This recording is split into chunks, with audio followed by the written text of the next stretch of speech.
ਟੁਰ ਗਿਆ ਕਲਮ ਕਿਤਾਬ ਦਾ ਦੌਰ, ਪੋਟਿਆਂ ਤੇ ਹਿਸਾਬ ਦਾ ਦੌਰ। ਇਹ ਨਜ਼ਮ ਮੈਂ ਪਿਛਲੇ ਦਿਨੋਂ ਅਪਲੋਡ ਕੀਤੀ। ਮੈਨੂੰ ਕਈ ਦੋਸਤਾਂ ਨੇ ਫੋਨ ਕਰਕੇ ਮੇਰੀ ਇਸ ਕਾਵਿਸ਼ ਨੂੰ ਸਰਾਹਿਆ। ਉਹਨਾਂ ਦਾ ਖਿਆਲ ਸੀ ਕਿ ਇਹ ਨਜ਼ਮ ਉਹਨਾਂ ਨੂੰ ਕਈ ਸਾਲ ਪਿੱਛੇ ਮਾਜ਼ੀ ਦੇ ਵਿੱਚ ਲੈ ਗਈ ਤੇ ਹਸੀਨ ਯਾਦਾਂ ਉਹਨਾਂ ਦੀਆਂ ਤਾਜ਼ਾ ਹੋ ਗਈਆਂ। ਇੱਕ ਦੋਸਤ ਨੇ ਫੋਨ ਕਰਕੇ ਕਿਹਾ ਕਿ ਪੁਰਾਣਾ ਦੌਰ ਸਿਰਫ ਸਕੂਲ ਦਾ ਦੌਰ ਹੀ ਨਹੀਂ ਸੀ, ਪੁਰਾਣੇ ਦੌਰ ਦੇ ਵਿੱਚ ਹੋਰ ਬੜੀਆਂ ਗੱਲਾਂ ਸਨ। ਤੁਸੀਂ ਇਸ ਤਰ੍ਹਾਂ ਕਰੋ ਕਿ ਅੱਜ ਦੇ ਦੌਰ ਦਾ ਪੁਰਾਣੀਆਂ ਗੱਲਾਂ ਨਾਲ ਮੁਆਦਨਾ ਕਰਕੇ ਇੱਕ ਨਵੀਂ ਨਜ਼ਮ ਬਣਾਓ।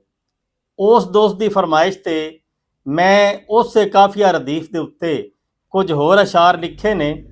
ਉਮੀਦ ਹੈ ਤੁਹਾਨੂੰ ਪਸੰਦ ਆਉਣਗੇ। ਟੁਰ ਗਿਆ ਕਲਮ ਕਿਤਾਬ ਦਾ ਦੌਰ, ਟੁਰ ਗਿਆ ਕਲਮ ਕਿਤਾਬ ਦਾ ਦੌਰ, ਪੋਟਿਆਂ ਤੇ ਹਿਸਾਬ ਦਾ ਦੌਰ, ਪੋਟਿਆਂ ਤੇ ਹਿਸਾਬ ਦਾ ਦੌਰ। ਮਾੜੇ ਲਈ ਤੇ ਲੰਘਿਆ ਲੰਘਦਾ, ਮਾੜੇ ਲਈ ਤੇ ਲੰਘਿਆ ਲੰਘਦਾ, ਆਉਣ ਵਾਲਾ ਅਜ਼ਾਬ ਦਾ ਦੌਰ, ਆਉਣ ਵਾਲਾ ਅਜ਼ਾਬ ਦਾ ਦੌਰ। ਉਹ ਅਖਾਣ ਹੈ ਕਿ ਗਈ ਜਵਾਨੀ ਫੇਰ ਨਹੀਂ ਆਉਂਦੀ, ਲੱਖ ਖੁਰਾਕਾਂ ਖਾਈਏ। ਉਸੇ ਮਜ਼ਮੂਨ ਨੂੰ ਮੈਂ ਆਪਣੇ ਸ਼ੇਰ ਦੇ ਵਿੱਚ ਬਿਆਨ ਕੀਤਾ ਹੈ। ਮੁਰਦਾ ਲੱਖ ਖੁਰਾਕਾਂ ਖਾ ਨਹੀਂ, ਮੁਰਦਾ ਲੱਖ ਖੁਰਾਕਾਂ ਖਾ ਨਹੀਂ, ਕੰਡ ਕੀਤੇ ਸ਼ਬਾਬ ਦਾ ਦੌਰ, ਕੰਡ ਕੀਤੇ ਸ਼ਬਾਬ ਦਾ ਦੌਰ। ਅੱਜ ਇਹ ਦੌਰ ਆ ਗਿਆ ਹੈ ਕਿ ਜ਼ਹੀਨ ਤੇ ਕਾਬਿਲ ਲੋਕ ਹੱਥ ਮਲਦੇ ਰਹਿ ਜਾਂਦੇ ਨੇ। ਉਹਨਾਂ ਨੂੰ ਕਿਸੇ ਥਾਂ ਤੇ ਵੀ ਕੋਈ ਨੌਕਰੀ ਨਹੀਂ ਮਿਲਦੀ, ਕੋਈ ਕੰਮ ਨਹੀਂ ਲੱਭਦਾ।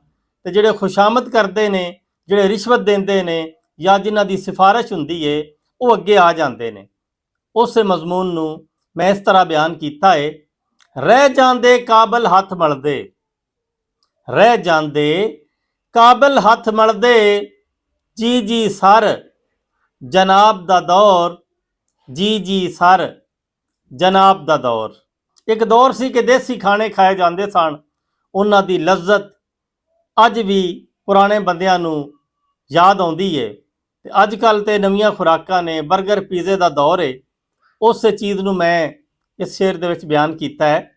ਸਾਗ ਰੋ ਮਕਈ ਗਵਾਚੇ, ਸਾਗ ਰੋ ਮਕਈ ਗਵਾਚੇ, ਆਇਆ ਚਾਂਪ ਕਬਾਬ ਦਾ ਦੌਰ, ਆਇਆ ਚਾਂਪ ਕਬਾਬ ਦਾ ਦੌਰ। ਲੱਥੇ ਦੁਪੱਟੇ ਨਾਲ ਗਿਆ ਏ, ਲੱਥੇ ਦੁਪੱਟੇ ਨਾਲ ਗਿਆ ਏ, ਸ਼ਰਮ ਹਯਾ ਹਿਜਾਬ ਦਾ ਦੌਰ, ਸ਼ਰਮ ਹਯਾ ਹਿਜਾਬ ਦਾ ਦੌਰ। ਬਣੌਤੀ ਖੁਸ਼ਬੂਆਂ ਖਾਦਾ, ਬਣੌਤੀ ਖੁਸ਼ਬੂਆਂ ਖਾਦਾ, ਮੋਤੀਏ ਤੇ ਗੁਲਾਬ ਦਾ ਦੌਰ, ਮੋਤੀਏ ਤੇ ਗੁਲਾਬ ਦਾ ਦੌਰ। ਇੱਕ ਵਕਤ ਹੁੰਦਾ ਸੀ ਕਿ ਬੰਦੇ ਇੱਕੀ ਦੂਜੀ ਨੂੰ ਮਿਲਦੇ ਸਨ, ਇੱਕੀ ਦੂਜੇ ਕੋਲ ਬਹਿੰਦੇ ਸਨ, ਦੁੱਖ ਸੁੱਖ ਫਰੋਲਦੇ ਸਨ। ਅੱਜ ਕੀ ਹੋ ਗਿਆ ਹੈ ਕਿ ਹਰ ਬੰਦਾ ਆਪਣਾ ਮੋਬਾਈਲ ਲੈ ਕੇ ਅਲੱਗਾ ਬੈਠਾ ਹੈ। ਇਕੱਠੇ ਬੈਠੇ ਨੇ ਲੇਕਿਨ ਇਕੱਠਿਆਂ ਹੋ ਕੇ ਵੀ ਉਹ ਇਕੱਠੇ ਨਹੀਂ ਹੁੰਦੇ, ਬਲਕਿ ਕਿਸੇ ਹੋਰ ਦੁਨੀਆ ਦੇ ਵਿੱਚ ਮਗਨ ਹੁੰਦੇ ਨੇ।